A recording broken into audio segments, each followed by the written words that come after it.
అకాల వర్షాలతో తెలుగు రాష్ట్రాల్లో పంట నష్టం సంభవించింది. ఏపీ, తెలంగాణలోని పలు జిల్లాల్లో ఉరుములు, మెరుపులతో కూడిన భారీ వర్షాలు కురిశాయి.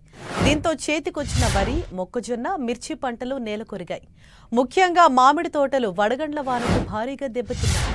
ఐకేపీ కేంద్రాలకు తెచ్చిన ధాన్యం అకస్మాత్తుగా కురిసిన వర్షానికి తడిసి ముద్దయింది. కావలసినన్ని తార్పలేని కవర్లు లేకపోవడం, కొనుగోలులో జాప్యం వల్ల తమ ధాన్యం వర్షం పాలైందని రైతులు ఆవేదన వ్యక్తం చేశారు. బలమైన గాలులు వీచడంతో మొక్కజొన్న, వరి పంటలు పూర్తిగా నేలమట్టమయ్యాయి. కోతకు సిద్ధంగా ఉన్న పంటలు ఒక్కసారిగా పడిపోవడంతో రైతులు ఆవేదన వ్యక్తం చేశారు.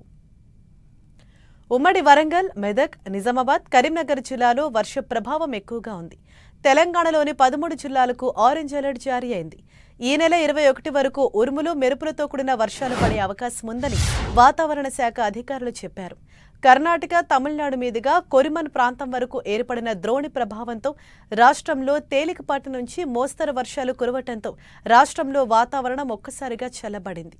గంటకు 40 కిలోమీటర్ల వేగంతో ఈదురుగాలులు వీచే అవకాశం ఉందని, వాహనదారులు అప్రమత్తంగా ఉండాలని వాతావరణ శాఖ హెచ్చరించింది. ఇక ఏపీలో కృష్ణా, ఎన్టీఆర్, పశ్చిమ గోదావరి, ఏలూరు, బాపట్ల జిల్లాలో ఈదురుగాలులతో కూడిన వర్షం పడింది. ఇవాళ ఏపీలో భారీ వర్షాలు కురిసే ఛాన్స్ ఉంది.